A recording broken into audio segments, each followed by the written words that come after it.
আসসালামু আলাইকুম। কৃষি গুচ্ছে যারা ভর্তি পরীক্ষা দেবে তাদেরকে স্বাগতম। আমি professor doctor Mohammad Mehedi Hasan Khan, department of biochemistry and chemistry, Sylhet কৃষি বিশ্ববিদ্যালয় থেকে বলছি। কৃষি গুচ্ছে ভর্তির কিছু কিছু তারিখ আবার পরিবর্তন হয়েছে, সেজন্য আমার আসলে এই ভিডিওটা আজকে 3রা মার্চ 2026 তারিখে প্রকাশিত হয়েছে নতুন ভর্তির তারিখ। তা আমাদের আসলে এই ভর্তির তারিখ যারা আমরা শহরে দেখবো, এখন তো সবারই আসলে ইন্টারনেট আছে, মাঝে মাঝে চেক করা দরকার। অনেকে আমরা চেক করি না। গতবার যেমন আমরা বলছিলাম যে 1 তারিখ থেকে 4 মার্চ যে ভর্তি পরীক্ষা হবে না, ভর্তি পরীক্ষার ডেট কি হয়ে গেছিল, পিছিয়ে গেছে। তারপর আমি দেখেছি কিছু কিছু ছাত্র এই যে 1 তারিখে শিক্ষার্থী ভর্তি হইতে আসে, সে নাকি দেখেই নেই। এই জন্য মাঝে মধ্যে আমাদের ওয়েবসাইট দেখা দরকার। যাই হোক, এখন আজকে যে পরিবর্তনটা আসছে, আমরা আগে জানতাম আমাদের ভর্তির ডেট ছিল 19 তারিখ থেকে 24 তারিখ, তারিখটা পরিবর্তন হয়ে গেছে। যেটা মনে হচ্ছে যে সম্ভবত তৃতীয় মাইগ্রেশনের পর হয়তো অনেক সিট খালি আছে, যার জন্য একটা নতুন আসছে, সেটা আগে ছিল না। যে আপনারা দেখেন, এটা 19/4/2026, খেয়াল করেন, 19/4/2026 তারিখে চতুর্থ অটো মাইগ্রেশনে লিস্ট দেওয়া হবে। তবে তাইলে যারা এখন এই যে 2,500-এর মধ্যে আছে, যে আগে ভর্তি হয় না, ওয়েটিং এ আছে, ভর্তি হবো কি হবো না, চান্স পাবো কি পাবো না, একটা অনিশ্চয়তা, ইসে যাইতে হবে কি বলে, ওই গণবিজ্ঞপ্তিতে যাওয়া লাগবে কি লাগবে না, একটা দুশ্চিন্তা আছে। তাদের জন্য একটা সুখবর হলো যে চতুর্থ মাইগ্রেশনের পরে যদি সিট খালি থাকে, তাদের ফলাফল 19 তারিখে দিয়ে দেওয়া হবে। এবং সেই ক্ষেত্রে আপনারা 20 তারিখ থেকে 24 তারিখের মধ্যেই এই 10,000 টাকা দিয়ে ভর্তি নিশ্চয়তা করতে পারবে। এটা হলো যে তারা যারা ওয়েটিং এ আছে তাদের জন্য খবর। আর যারা চান্স অলরেডি পেয়ে গেছে তাদের জন্য যেটা, তাদের যেমন ভর্তির আগে ডেট ছিল 19 তারিখ থেকে 23 তারিখ, এখন কিন্তু সেই তারিখটা চেঞ্জ হয়ে আসছে হলো 26 তারিখ থেকে 29 তারিখ, 26শে এপ্রিল থেকে 29শে এপ্রিল পর্যন্ত। না মানে ডেট পিছাই গেছে। এখন আর আগের ডেটে আসলে খালি খালি আসলে, যে বললাম যে অনেকে খবর রাখতেছে না, যেমন মার্চে চলে আসছিল এরকম। এখন কিন্তু ওই যে আগের ডেট কিন্তু নাই। এই জন্য এটা সবাইকে কিন্তু আসলে জানিয়ে দেওয়া দরকার যে এই ডেটটা ওয়েবসাইটে তারা দিয়ে দিছে, তারপর আমরা অনেকে খবর রাখছি না ভাই। এই জন্য যদি আপনার সবাইকে ভিডিওটা শেয়ার করতে পারেন, তাহলে সবাই জানলো যে না, যে ভর্তি ডেটটা এখন কি হয়ে গেছে, বদলে গেছে। এবং আপনারা ইচ্ছা করলে ওয়েবসাইটে চেক করে দেখবেন, আমার ভিডিও দেখে যে জানতে হবে নট নেসেসারি। আপনারা ওয়েবসাইটে, আপনারা যে যে কোনো ইসের যে ভর্তির ওয়েবসাইটে গেলেই এটাকে আপনি ডাউনলোড করতে পারবেন। ডাউনলোড করলেই আপনি দেখতে পারবেন যে এটা হলো 26শে 4, মানে 26শে এপ্রিল থেকে 29শে এপ্রিল পর্যন্ত এই সময় টাকা দিয়ে ভর্তি হতে হবে। আর এই যে ডকুমেন্ট দিয়ে যেটা গণবিজ্ঞপ্তি, এই গণবিজ্ঞপ্তিটা হলো 11ই মে, এটা আগের মতনই রয়েছে। যাই হোক, তো সেই হিসাবে যারা ওয়েটিং এ আছেন তাদের জন্য সুখবর বলতে চাচ্ছি যে ওই গণবিজ্ঞপ্তিতে যাওয়া লাগবে না। মানে কি, সবাই না, যারা শুরুর দিকে আছেন, হয়তো 2,500-এর মধ্যে যারা আছেন, তারা হয়তো বা গণবিজ্ঞপ্তিতে নাও যাওয়া লাগতে পারে। তাদের হয়তো বা আগেই চূড়ান্ত রেজাল্টটা পেয়ে যেতে পারে, এবং পেয়ে গেলে এটা ভর্তি হতে পারে, তাদের জন্য সুখবর। আর যারা আগেও চান্স পেয়েছেন তাদের জন্য খবর হলো যে তাদের ভর্তি ডেটটা পরিবর্তিত হয়ে গেছে, এখন আমাদেরকে পরিবর্তিত ডেটে ভর্তি হতে হবে। আর যদি সিট খালি হয়, এই যে অনেকে বলতেছে যে এখন আমাদের কি হবে, সিট মাইগ্রেশন হবে কি হবে না, ভর্তি হওয়ার পরে, এখানে আসলে এর পরে আমাদের এই যে মাস এখন তো রোজা ছুটি হয়ে যাচ্ছে, এরপরে আমরা জানি যে এপ্রিলের প্রথম দিকে আছে হইলো গুচ্ছতে ভর্তি পরীক্ষা। গুচ্ছতে ভর্তি পরীক্ষা, গুচ্ছ বলতে যে গুচ্ছ, যে সায়েন্স অ্যান্ড টেকনোলজি ইউনিভার্সিটি গুলো যেগুলো আছে সেগুলিতে ভর্তি পরীক্ষা। এবং অনেকেই হয়তো বা এই কৃষি গুচ্ছে 10,000 টাকা জমা দিয়েছে, কিন্তু তারা কি করবে, এই ভর্তি হয়তো নিশ্চিত করলো হয়তো ভর্তি হবে না। আর যদি ভর্তি বাতিল করার কিছু নাই। আপনি এই ভর্তির যে দিন 26শে এপ্রিলে যদি ভর্তি হতে না আসেন, এই 26শে এপ্রিল থেকে 29শে এপ্রিলের মধ্যে ভর্তি হতে না আসলেই আপনার ভর্তি অটোমেটিক বাতিল হয়ে যাবে। আর ঠিক তখন, যদি সিট খালি থাকে, এই যে তখন মাইগ্রেশন হবে। অনেকে জিজ্ঞেস করতেছে এইটা আমার মাইগ্রেশন, এইটা হবে কি হবে না। আর একটা হলো যে এখন যেহেতু অনেকের যেটা প্রশ্ন, কি প্রশ্ন, যে আমার এখন অটো মাইগ্রেশন বন্ধ কেন? অটো মাইগ্রেশন বন্ধ হইলো কারণ আমাদের তো হয়ে গেছে কি বলে, ওই যে শুরুর দিকে যে সিট গুলো সেগুলো তো 10,000 টাকা দিয়ে ভর্তি করে ফিল আপ করা হয়েছে, যার জন্য ওই দিকের সিট গুলো আর খালি হওয়া, ভর্তি হওয়ার আগ পর্যন্ত, ফাইনাল ভর্তির আগ পর্যন্ত তো আর ওই সিট গুলো খালি হওয়ার সুযোগ নাই। তারপরে যখন আমাদের যে হবে চতুর্থ মাইগ্রেশন হবে, তখন হয়তো দেখা যাবে যে কিছু লোক এই শেষের দিকে থেকে একটু উপরে উঠতে পারে।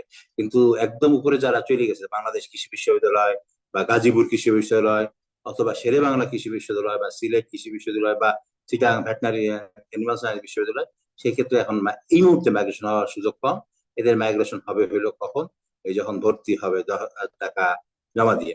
আরেকটা হলো যে অনেকে বলছে ভর্তির ফি কি হবে, বিভিন্ন বিশ্ববিদ্যালয়ের ভর্তি ফি বিভিন্ন, তা আপনাকে পরে অ্যাডজাস্ট করতে হবে। মনে করেন আপনি ভর্তি হলেন পটুয়াখালীতে, কিন্তু আপনি পরে চান্স পেলেন সিলেটে, তা দেখা গেল যে তখন টাকা অ্যাডজাস্ট করতে হবে। অনেকে যেটা এই ফি কিন্তু বিভিন্ন বিশ্ববিদ্যালয় বিভিন্ন সময় চেঞ্জ করতেছে।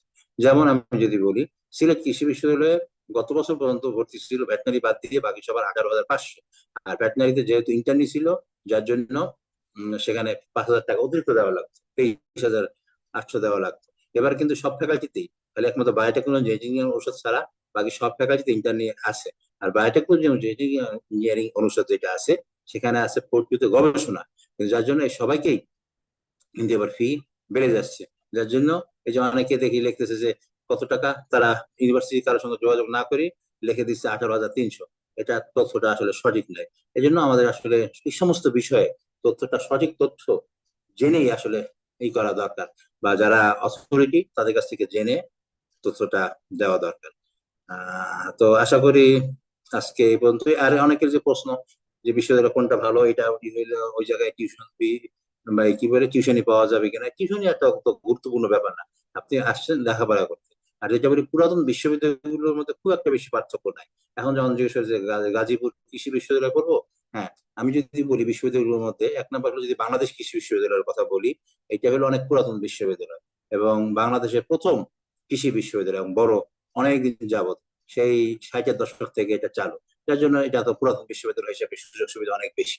আর গাজীপুর কৃষি বিশ্ববিদ্যালয়ের কথা যদি বলি, এটা যে কৃষি অনুষদ সেটা প্রথম দিকে চালু হয়েছিল এটা গবেষণার জন্য, এটা পোস্ট গ্রাজুয়েট গবেষণার জন্যই প্রথম চালু হয়েছিল, পরে এটা বিশ্ববিদ্যালয় হয়েছে। যার জন্য কিছু কিছু অনুষদ যেগুলো পুরাতন, যে যেমন কৃষির ক্ষেত্রে যদি বলি, তাদের সুযোগ সুবিধা অনেক বেশি। তবে কিছু কিছু অনুষদ নতুন হয়েছে, যেমন ফরেস্ট্রি বা এরকম। আর যদি শেরে বাংলা যদি কথা বলি, শেরে বাংলা কৃষি কলেজ, এটা অনেক আগে 1938 সালে যখন ব্রিটিশ আমলে এটা কলেজ হিসাবে এটা প্রতিষ্ঠিত। যার জন্য কৃষি অনুষদ যেটা, সেখানে কৃষি অনুষদটা অনেক পুরাতন। তবে কিছু কিছু এখানেও কিছু কিছু নতুন অনুষদ চালু হয়েছে। এখন কোনটা ভালো ভালো এগুলো কোনটা আসলে খারাপ না। গাজীপুর কৃষিতে যাব না ইসে, তবে গাজীপুর কৃষি বিশ্ববিদ্যালয়ে সেখানে 3টে সেমিস্টার, অন্যান্য যে বিশ্ববিদ্যালয় সেখানে সেমিস্টার হলো 2টা, আর গাজীপুরে 3টা। সেই হিসাবে গাজীপুরে যদি কেউ যায়, সেখানে ব্যস্ততা তার বেশি থাকবে, এটাই স্বাভাবিক। এবং যে অনেকে মনে করে যে আমি গাজীপুর কৃষি বিশ্ববিদ্যালয়ে ভর্তি হয়ে পরে পরে মেডিকেলে জন্য ভর্তি প্রিপারেশন নেব, এটা আসলে মোটেও বুদ্ধিমানের কাজ হবে না, কারণ ওখানে পড়াশোনার চাপ অনেক বেশি। আর সিলেট এবং চিটাগাং যেটা, সেখানে তো বললাম যে 2টা করে সেমিস্টার। এবং হবিগঞ্জ, হবিগঞ্জ অনেকে নতুন সেমিস্টার, অনেক নতুন ইউনিভার্সিটি মনে করতেছে, তো সেই জন্য তাদের ভর্তি হবো কোনো অনেক দ্বিধাদ্বন্দ্বে আছে। আমি নিজে হবিগঞ্জে কয়েকবার গেছি পরীক্ষা নিতে বা যে কোনো কারণেই, কিন্তু তাদের কিন্তু এখন নতুন সিস্টেম তারা করছে, মডিউল মডিউল সিস্টেম। এটা হলো প্রথম যেমন 28 দিন, হয়তো হয়তো 15 দিন বা 21 দিনেই কোর্স একটা সাবজেক্ট পড়ানো হবে, তারপর সেই সাবজেক্টের পরীক্ষা। তো যাই হোক, তারা কিন্তু নতুন নতুন জিনিস চালু করার চেষ্টা করছে। তো সেই হিসাবে তাদের যে একেবারেই যে ওখানে ভর্তি হলে কিছুই হবে না, অথবা কুড়িগ্রামে গেলে কি হবে, কুড়িগ্রামেরও আমার কাছে কিছু ভিডিও আছে, আপনারা যারা ইচ্ছুক তারা ইচ্ছা করলে দেখতে পারেন। যার জন্য নতুন ইউনিভার্সিটিতে ভর্তি হলে যে কিছু হবে না তা না। আরেকটা জিনিস অনেকেই বলতেছে, অনেকের মন খারাপ হয়ে যাচ্ছে যে এগ্রি ইঞ্জিনিয়ারিং অথবা এগ্রি ইকোনমিক্স, এগুলিতে পড়ে কিছু হবে না বা আর কি, এরকম কোনো সাবজেক্টই খারাপ না, এগুলি তো ভর্তি আসছে, যদি না থাকতো তাহলে সাবজেক্ট চালু হতো না। এখন বাংলাদেশে এগ্রি ইঞ্জিনিয়ারিং 3টা ইউনিভার্সিটিতে আছে, বাংলাদেশ কৃষি বিশ্ববিদ্যালয়, খুলনা কৃষি বিশ্ববিদ্যালয় এবং সিলেট কৃষি বিশ্ববিদ্যালয়, এই 3টা কৃষি বিশ্ববিদ্যালয়তে এগ্রি ইঞ্জিনিয়ারিং আছে। এবং সেদিন আমি দেখলাম যে শেরে বাংলা তো আগামী বছর, এই বছর না, আগামী বছর জন্য তারাও এগ্রি ইঞ্জিনিয়ারিং চালু করবে। তো যদি এটা কোনো সুযোগ সুবিধা নাই থাকতো, তাহলে তো নিশ্চয়ই তারা চালু করতো না। যার জন্য এসব জায়গাতেও চাকরির সুযোগ আছে। তবে হ্যাঁ, যেটা বলা হচ্ছে যে কৃষি, পশুপালন, ভেটেনারি, ফিশারিজ, এগুলো তো যেমন ইসে কোটা আছে, বিসিএস এ যেমন সুনির্দিষ্ট কোটা আছে, এগ্রি ইকোনমিক্স বা এগ্রি ইঞ্জিনিয়ারিং এ সেই রকমের কোটা নাই। আর বায়োটেক যেটা বলছিলাম, যে বায়োটেক তো সিলেট কৃষি বিশ্ববিদ্যালয় বায়োটেক কৃষির উপরে তারা পড়াচ্ছে, প্রায় 12তম ব্যাচ অলরেডি কাজ করছে, তার মধ্যে 7টি ব্যাচ পার হয়ে গেছে। যার জন্য অনেকে মনে করছে যে এই বায়োটেক হয়তো বা অন্যান্য বায়োটেকের সঙ্গে আমরা কম্পিটিশনে পিছিয়ে যাব, এই ধারণাটা মোটেও ঠিক না। তারাও বিদেশে বিভিন্ন জায়গায় এবং দেশে ভালো ভালো চাকরি পাচ্ছে। যাই হোক, যার জন্য যদি বলি যে কৃষির আসলে কোনো সাবজেক্টই খারাপ না, কোনো বিশ্ববিদ্যালয় খারাপ না, পাবলিক যে কোনো বিশ্ববিদ্যালয়ে ভর্তি হতে পারে। আপনারা ভর্তি হওয়া নিয়ে চিন্তা করতেছেন ভর্তি হবো কি হবো না, অথচ অনেক লোক আছে পাবলিকিয়ান হওয়ার জন্য কত আগ্রহী, যে তার জীবনে আফসোস আমি ভর্তি হতে পারছি না। তো এই জন্য আপনারা সুযোগ হারাই করবেন না। আর যে লোক এই যে ইসে গেছে ভর্তি পরীক্ষা 1 বা 2 নাম্বার চান্স বেশি পাওয়ার কারণেই সে হয়তো বাংলাদেশ কৃষি বিশ্ববিদ্যালয়ে চলে গেছে, আর একজন 1 নাম্বার কম পাওয়ার কারণেই হয়তো বা হবিগঞ্জে বা খুলনা অথবা কুড়িগ্রাম বিশ্ববিদ্যালয়ে চলে গেছে।